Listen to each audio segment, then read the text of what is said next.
자, 해봅시다. 평면좌표. 이제 도형 파트 들어가는 거라서 좀 어렵습니다. 잘 차근차근 해봅시다.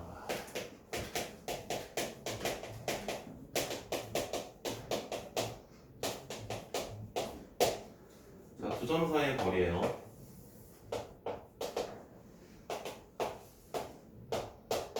자, A라는 점이 있고요. B라는 점이 있습니다. 얘네 사이의 거리는 어떻게 찾죠? x좌표끼리 빼서 제곱하고 y좌표끼리 빼서 제곱하고. 그렇지. 왜 그렇지? 왜 그랬죠? x축, y축과 평행하게 보조선을 그으면 피타고라스를 쓰는 거죠. x좌표들끼리 빼서 제곱을 해주고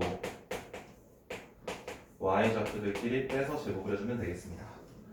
자, 얘네가 문제로 출제되는 형태는 굉장히 많습니다. 되게 많은데요. 그 중에 이제 그걸 다 하긴 어렵고 내년에 이제 중간고사 보고 아니다. 겨울방학쯤에 그걸 조금 소개할 수 있긴 할 것 같아요.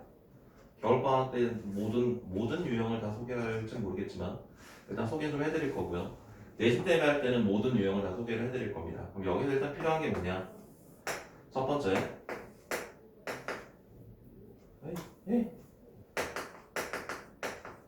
이렇게 쓰지 말고 이렇게 쓰죠. 같은 거리.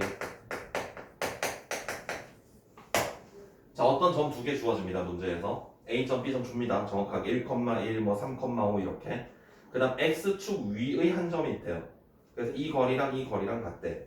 그럼 어떻게 해야 될까요? 이 거리랑 이 거리랑 같다고 하면은 두 점 사이 거리식을 두 개를 쓴 다음에 같다라고 놓으면 되겠죠.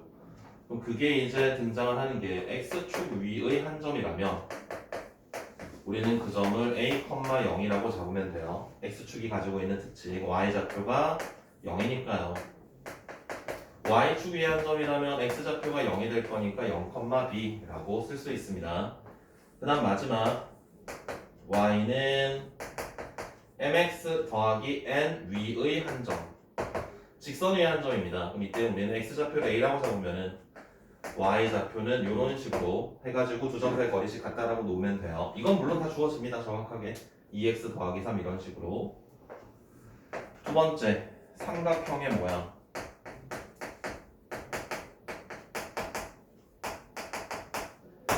두 점 사이 거리를 이용해서 삼각형의 모양은 어떤 식으로 접근을 하는 거냐면 삼각형의 세 꼭지점의 좌표가 주어집니다. 각각 세 꼭지점의 좌표가 주어지면은 AB와 BC와 CA의 길이를 각각 확인합니다. 얘네들의 길이를 확인하면, 자, 길이만 확인했어요. 지금 삼각형의 세 변의 길이를 가지고 이야기할 수 있는 삼각형의 종류는 어떤 것들이 있을까? 직각삼각형. 직각삼각형 가능할까요? 피타가 성립하는지 확인하면 됩니다. 또 그쵸, 세 변의 길이가 모두 같은 정삼각형이 되겠지. 또 200이면 그렇지. 이거 이외에는 알 수 없어요. 이거 이외에는 알 수 없습니다. 길이만 가지고 이야기할 수 있는 건 이거 세 개가 끝이야.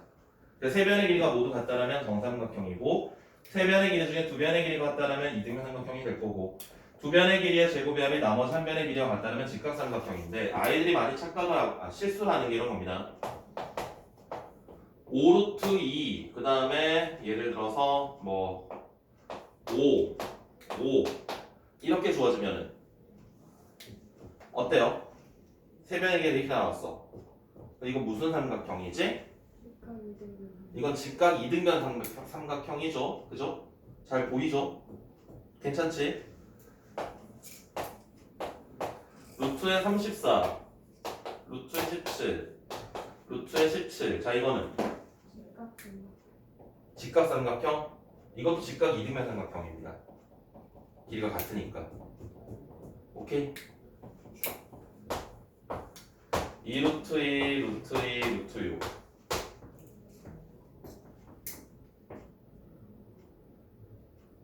직각삼각형. 얘가 루트 8이잖아요. 그죠? 헷갈리는 것들을 다 보여드리고 있는 겁니다. 그래서 우리가 확인해야 될 게 두 점 사이 거리를 3개를 확인을 해야 되는데 거기서 루트 밖으로 꺼내지 마. 루트 밖으로 꺼내면 오히려 더 잘 안 보여. 루트 안에 들어있으면 얘네 둘 제곱해서 넣은 게 얘가 되는구나 라는 게 보이는데 꺼내면 잘 안 보여. 그래서 루트 밖으로 꺼내지 말고 루트 안에 있는 숫자들끼리 먼저 제곱의 합이 나머지 하나가 되는지 피타고라스가 성립하는지 확인을 하고요. 같은 길이가 있는지 확인을 하고요. 그래서 이 3개 중에 하나를 골라주시면 되겠습니다. 괜찮죠? 그 다음에 삼각형의 외심이 또 있습니다. 외심. 세 번째 형태가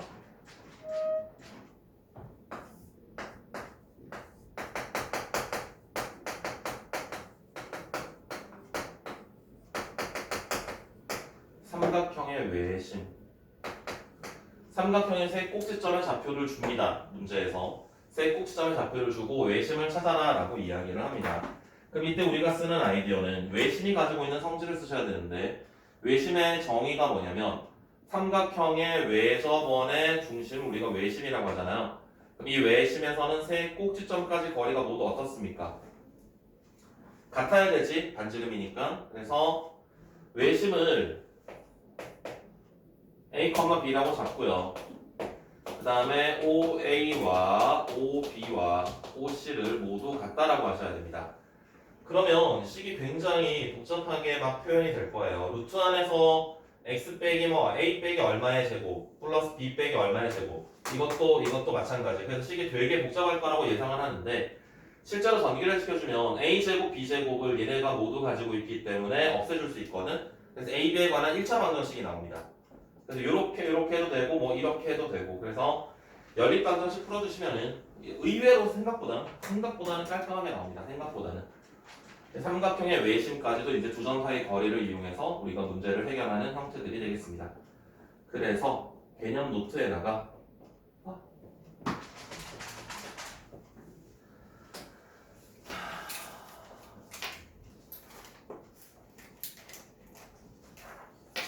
31쪽에 쓸까? 31쪽에 요거를 쓰세요. 두 점 사이 거리 이렇게 쓰세요. 이렇게 두 점 사이 거리라고 하고 그 밑에다가 이제 1, 2, 3번 해가지고 이렇게 쭉 쓰세요.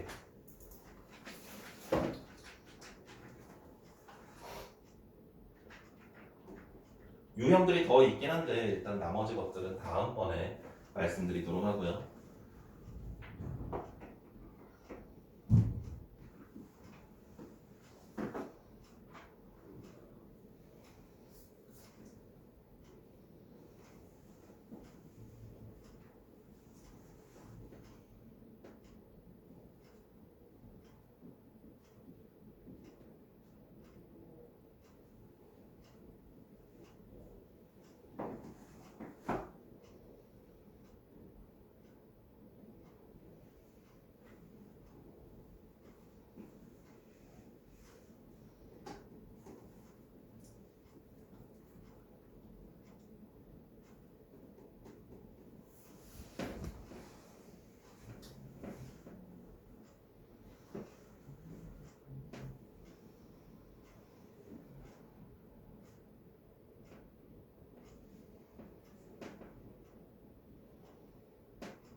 내분점과 외분점을 해봅시다.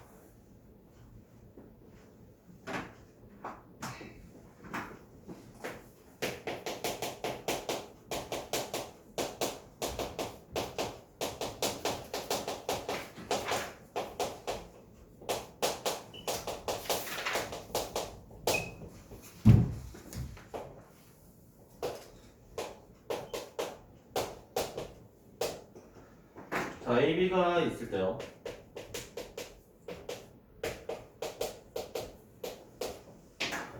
얘를 M 대 N으로 내분하는 점을 P라고 하고요. 다음에 M 대 N으로 외분하는 점을 Q라고 하겠습니다. 내가 표시하는 방법인데 실제 길이일 때는 길이를 쓰지만 비율일 때는 나는 동그라미를 씁니다. 3대 1이다 그러면 3대 1하고 동그라미 3, 동그라미 3대 동그라미 1이라고 쓸 거예요. 3년 동안 할 겁니다. 알아야 돼요. 자, 혹시 기억하시나요? 기억해요 혹시? 내분점 공식? 기억해요? 어떻게 배웠습니까? 그냥 결과를 그냥 무조건 외우는 걸로 배우셨나요?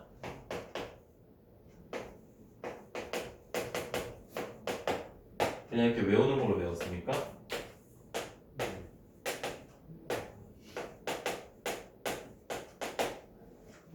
나는 내가 공부할 때 내가 고등학교 때 이게 자꾸 헷갈리는 거야.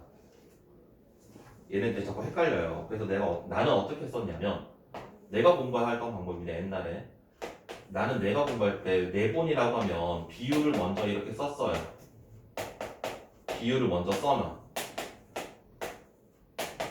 그 다음에 문제에서 이야기하는 게 A, B를 이라고 하는지 B, A를 이라고 하는지에 따라서 선분 A, B를 3대 1로 내분하는 점, 선분 B, A를 3대 1로 내분하는 점 다르잖아요. 뒤에 나오는 꼭지점의 좌표를 앞에다가 써주자. 앞에 나온 거를 뒤에 쓰자. 그런 식으로 나는 공부했었습니다. 이걸 그냥 바로 기억을 하시고 외워서 쓰셔도 되고요. 당연히 헷갈리신다면 비율을 먼저 써두시고요. MN을 이게 나중에 진짜 헷갈리거든요. 여기다가 X좌표, Y좌표 같이 쓰는 친구들도 있습니다. 정말로요. 많이 봤어요. 순서 바뀌는 애들은 뭐 엄청 많고 X좌표, Y좌표 쓰는 애들도 많고 부호는 잘 안 헷갈리던데 얘가 마이너스고 얘가 플러스라는 건 잘 안 헷갈리던데 이거 뭐 위치 바꾸는 애들이랑 X좌표, Y좌표 같이 쓰는 애들 많이 있었으니까 여러분들이 편한 방법대로 외우셔서 기억하시면 되겠습니다. 중점은 어떻게 쳤죠? 중점? 더해서 반띵하면 되죠? 더해서 반띵한 게 중점이죠. 그건 따로 안 써드려도 되겠죠. 자, 그래서 여기서도 이제 또 등장하는 형태가 하나 있습니다.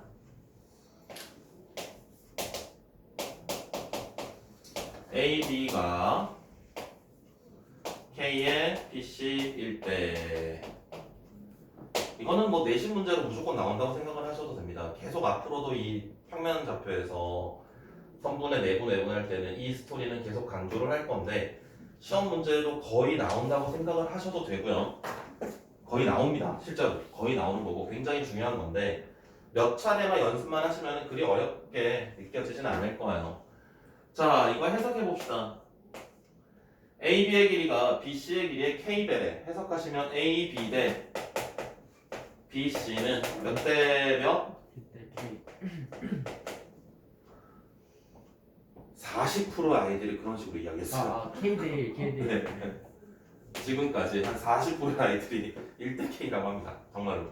여기에 뭐 PQ라고 하면 뭐 P 대 Q 이렇게 이야기해요. 뭐 헷갈리니까 그렇게 이야기하는 거겠죠. 자, 그 다음 해석하는 방법이에요. 문제에서는 A와 B는 주어지거든. A와 B는 주어집니다. A와 B는 찍을 수 있습니다. 적당히 좌표평면상에. 자, 그 다음에 A에서 B까지 거리가 K일 때 B에서 C까지 거리는 1이라고 그랬죠. 이 거리를 K라고 할 때 1이 되는 값은 어디 있을까? 여기 떨어진 길이가 만약에 4라면 B에서 C까지 떨어진 길이는 1이라는 이야기거든? 그럼 B에서 C까지 떨어진 길이가 1이 되는 거 왼쪽에도 있을 수도 있고 오른쪽에도 있을 수도 있죠. 두 개 나옵니다. 두 개. 비율이 1이 되는 점이 얘를 C1, 얘를 C2라고 할 수 있어요. 항상 두 개 나옵니다. 얘는 이 관계를 만족하는 C는 두 개 나와요. 근데 문제에서 이야기를 해요. 선분 AB 위에 라고 이야기를 하면 선분이라는 건 정의가 뭐지? 두 점 안에 있어야 되겠죠. 그치? 그럼 그때는 C1이 되는 거고요. AB의 연장선 위에 라고 나오기도 합니다. AB의 연장선 위에 라고 하면 얘가 되겠지. 맞아? 자, 그럼 이제 해석을 해볼게요. C1 같은 경우는 A에서 얼마 떨어져 있다고 할 수 있지? 그렇죠. K-1만큼 떨어져 있다고 할 수 있겠죠. C2는 어떻게 해석할 수 있습니까? K 플러스 1이라고 할 수 있겠죠, 비율이. 맞아? 그럼 이렇게 우리가 두 개의 C1과 C2를 각각 해석을 하는 거야. C1은 A, B를 어떻게 하는 거죠? K-1 대 1로 내분하는 점이 바로 C1이 됩니다. 맞나요?